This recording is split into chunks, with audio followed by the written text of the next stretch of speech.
Whenever you guys are ready. Next thing I gotta tell you something. Well, I would just like to say, live from Haiti, it's Josh Lance! I kind of feel bad that you keep saying it's me because it's like the whole group. You're the host. But that's cool. Live from Haiti, it's Josh Lance and the gang! All right, cool. So this is our final night. We actually just got done packing all of our bags. Eric, you stole his seat. There we go. We just got done packing our bags. Actually, I think some of us still have some packing to do, just a little bit. But we're getting the final things together, and we're heading out in the very, very early a.m. So joining the podcast tonight is Nate to my left. Yes, I just put my fingers up to see which direction that was. We got Nate. We got Andon. Thank you. I don't want to call you Aiden. Yeah, same. All week. So don't. Andon. We got Abby. Woo! We got Luke. I'm mentally asleep. I think we're all mentally asleep. We got Joel. Hello. We got, which one is that? Is that Sasha or Sadie? Sasha. We got Sasha back there, who's a dog who probably won't say much, but she looks like Scooby-Doo, which is totally awesome. Grandma. We got Bryce.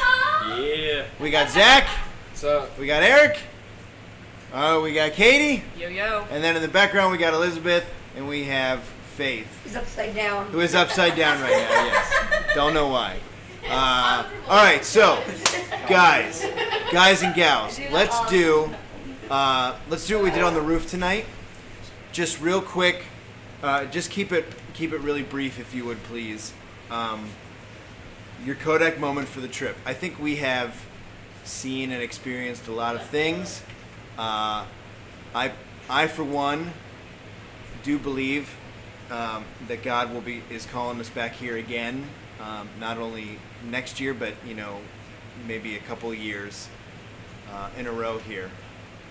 Because personally, for me, a big Kodak moment was just not necessarily serving the Rev Home, but serving with the Rev Home, and coming alongside each other, and just being able to serve together. I think that was a huge thing. You guys had a big part of that. Just really building relationships with all the guys.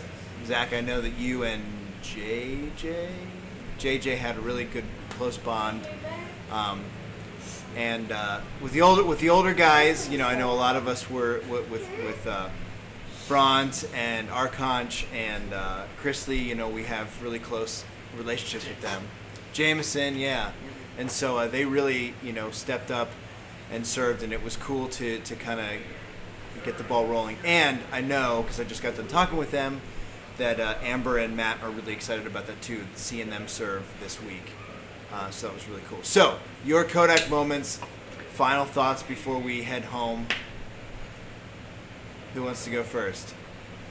Thanks, Abby. You go ahead. I knew it was going to be me because I was actually going to volunteer. Okay, so my Kodak moment would be, it's sort of a half and half thing.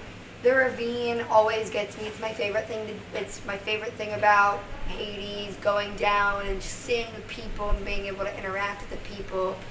And the same day of this trip as the ravine, we went to Amber's house and we got to spend some of the day with the ravine kids.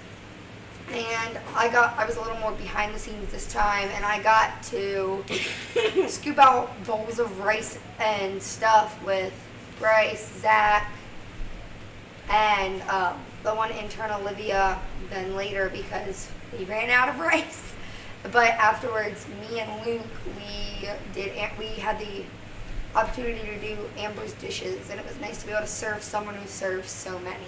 Yeah, for sure.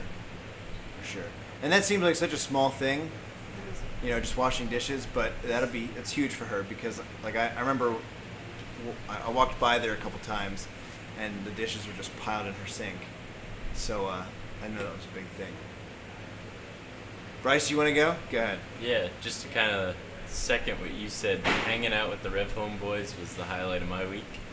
And Sunday night, just breaking the ice and then working with them throughout the rest of the week. It was just kind of it was a process, but it paid off, and we saw that at El Shaddai Yeah. Thursday, where almost everybody was just all in. Like nobody was on the sidelines. We were all team players that day. For sure. And we had a good time then afterwards, taking pictures with them and talking to them. And, For sure. That was just seeing the growth process in a matter of like 4 days just impressed me from the Red Press. Joel, you had a really good one on the roof. Do you mind Yeah. sharing your Kodak Yeah. moment? So my Kodak moment was there was a little boy at the special needs home named I think it was Joseph, and he was adorable, and I was hanging out with him. He somehow he remembered me from last time, so he came up, gave me a big hug, and that was awesome. And then I was just hanging out with them, and I was holding them, and then every once in a while he would just like, which was pretty often, he would like sneeze and just start dying laughing. And like when I'd hold him, he'd like tilt his head back real far, look up at me, and like start laughing. It was the cutest laugh ever, and just I'm always gonna remember that. It was really awesome. It's cool. Who else? Kodak moments.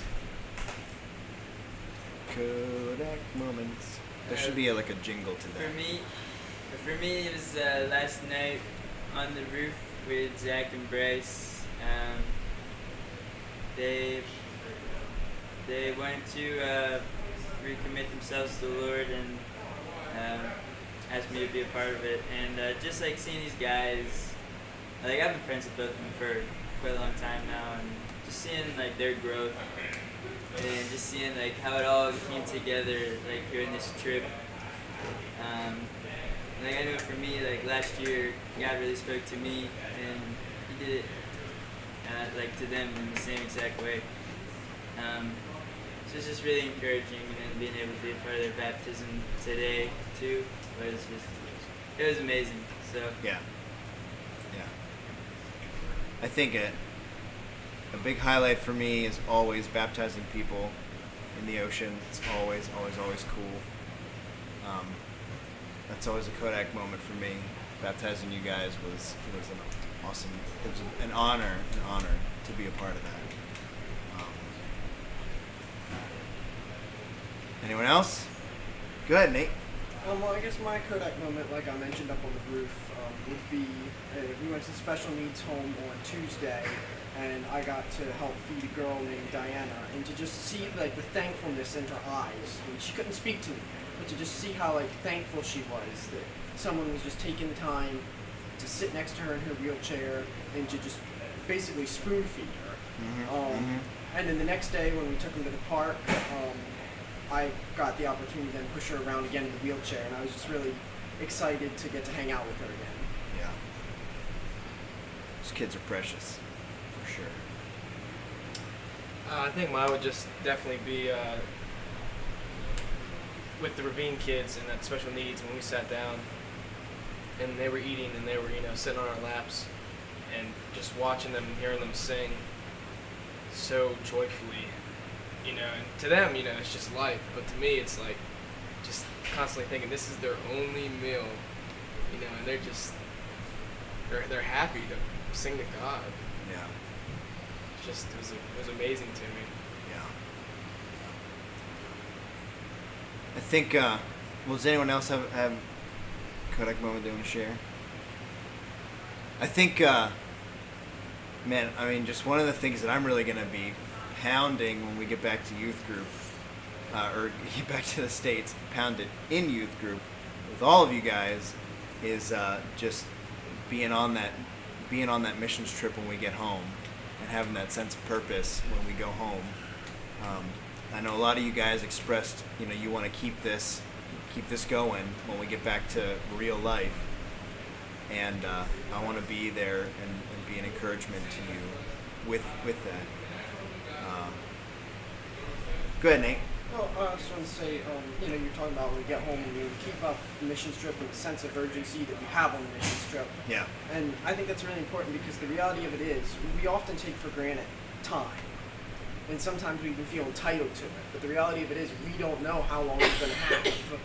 And even though we know if God calls us home where we're going, there's plenty of people that we know who we don't know that.